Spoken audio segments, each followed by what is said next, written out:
noches, mi nombre es Gustavo Santis Cruz, llevo la materia de electrónica industrial. En esta ocasión voy a hablar sobre los convertidores de corriente directa a corriente alterna. También son conocidos como inversores.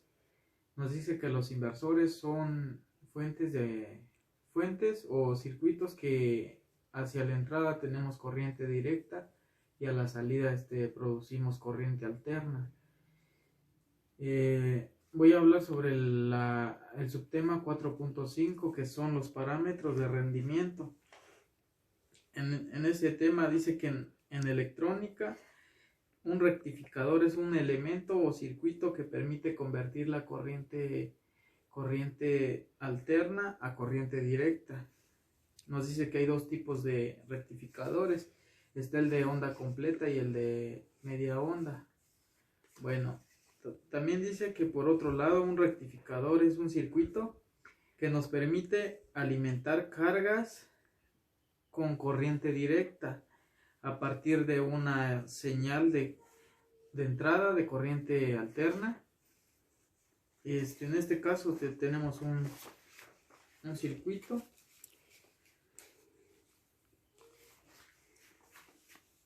Tenemos 127 volts como ejemplo de corriente alterna. En esta ocasión vamos a usar lo que es un transformador de 127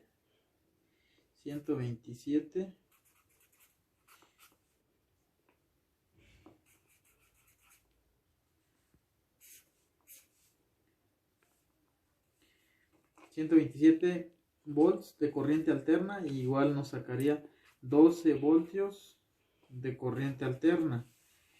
Pero para convertir ese voltaje a corriente directa necesitaríamos lo que son los diodos rectificadores, que como lo mencioné antes, esos son los rectificadores.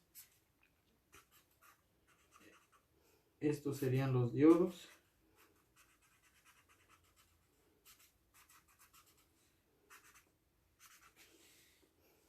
Que irían conectados hacia la salida de los 12 volts de corriente alterna. De este lado ya tenemos lo que es corriente directa. ¿Por qué? Porque ya el circuito ya está rectificado. Aunque todavía tenemos rizos o picos que no están en una carga realmente continua. Perdón, en corriente continua. Bueno, después de los diodos ya va lo que es la carga, que como mencioné antes, la carga sería un tipo de carga que se alimente con corriente directa. En este caso pues pueden ser LEDs o algún motorcito que funcione con corriente directa, focos de corriente directa o cualquier cosa que funcione con corriente directa. En este caso vamos a agregar un LED al circuito.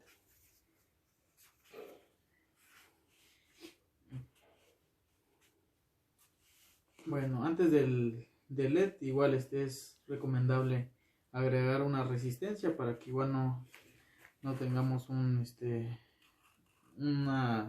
sobrepaso de corriente, y así pues estaría protegido el LED.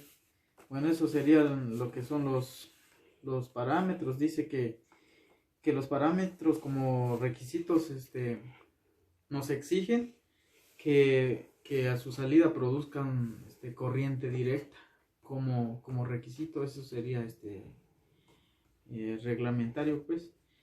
Y dice también que no distorsione las corrientes de entrada, o sea que se deben de mantener tan senoidales como sean posibles para no afectar a otros dispositivos.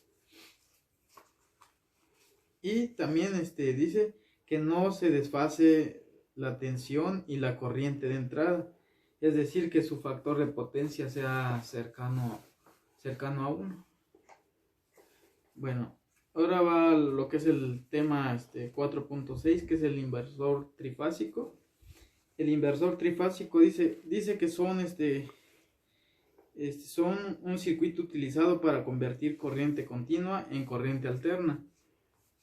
Un inversor tiene como función la de cambiar un voltaje de corriente continua de entrada en un voltaje de corriente alterna simétrica de salida. Dice que los inversores trifásicos son utilizados para la alimentación de cargas trifásicas que requieran corriente alterna. Algunas aplicaciones de estas son fuentes de tensión alterna trifásica sin interrupciones. También nos dice que se pueden conectar motores que sean trifásicos, y dice que conexión de fuentes también que producen energía en continua con las cargas trifásicas, por ejemplo las fotoceldas o los paneles solares que son que nos producen corriente continua, y eso lo podemos pasar a corriente alterna. El 4.7 son los UPS, que dice que un UPS es o son sistemas de alimentación que no son interrumpidas. Dice es un dispositivo que gracias a sus baterías u otros elementos almacenadores de energía durante un apagón eléctrico pueden proporcionar energía eléctrica por un tiempo limitado a todos los dispositivos que tenga conectados. O sea, los UPS son como tipos capacitores que almacenan energía. Esa energía está almacenada en ese dispositivo, y por ejemplo cuando se desconectan los equipos de la red eléctrica, o cuando hay alguna falla eléctrica y todo se pierde la alimentación por ejemplo del domicilio, los UPS se quedan cargados. ¿Por qué? Porque retienen una cierta cantidad de energía. Esa energía sí sirve para seguir alimentando a los dispositivos que están conectados hacia el UPS. Por ejemplo, las computadoras, a veces se va la luz, pero el UPS se queda cargado, y eso es lo que permite que la computadora no se apague al instante. Eso nos ayuda porque si a veces estamos realizando algún trabajo o alguna actividad, podemos guardar nuestras actividades con tiempo, pues, y en lo que se recupera lo que es la luz, o en lo que regresa la electricidad. Esos serían los UPS. Son como es como un centro de almacenamiento de energía. Está lo que es el tema 4.8, que dice que es el variador de velocidad. Dice que es un dispositivo o conjunto de dispositivos mecánicos, hidráulicos, eléctricos o electrónicos, que son empleados para controlar la velocidad giratoria de maquinaria, especialmente de motores. Los variadores de velocidad son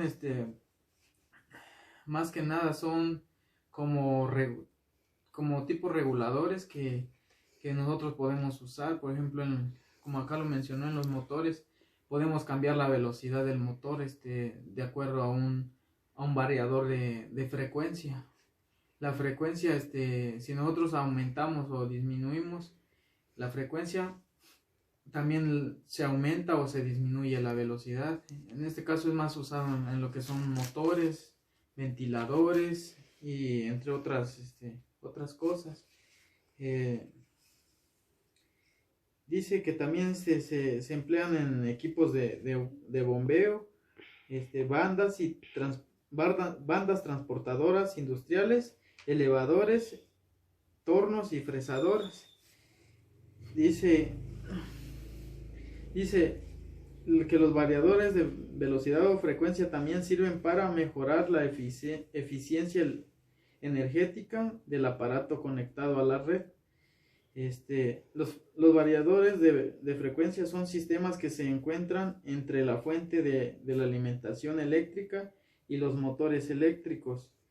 O sea que de la fuente de alimentación hacia el motor eléctrico, en un punto medio de esos dos, de las dos partes mencionadas, ahí tiene que estar el variador de velocidad o de frecuencia. ¿Para qué? Para que nosotros podamos regular lo que es la velocidad. Bueno, esos serían los subtemas que a mí me tocaron exponer. Pues fue algo interesante. Yo sé que a veces las prácticas son más de ayuda, pero igual la teoría nos guía a que cuando estemos en la práctica podamos así facilitarnos y encontrar soluciones a los problemas. De mi parte es todo y muchas gracias.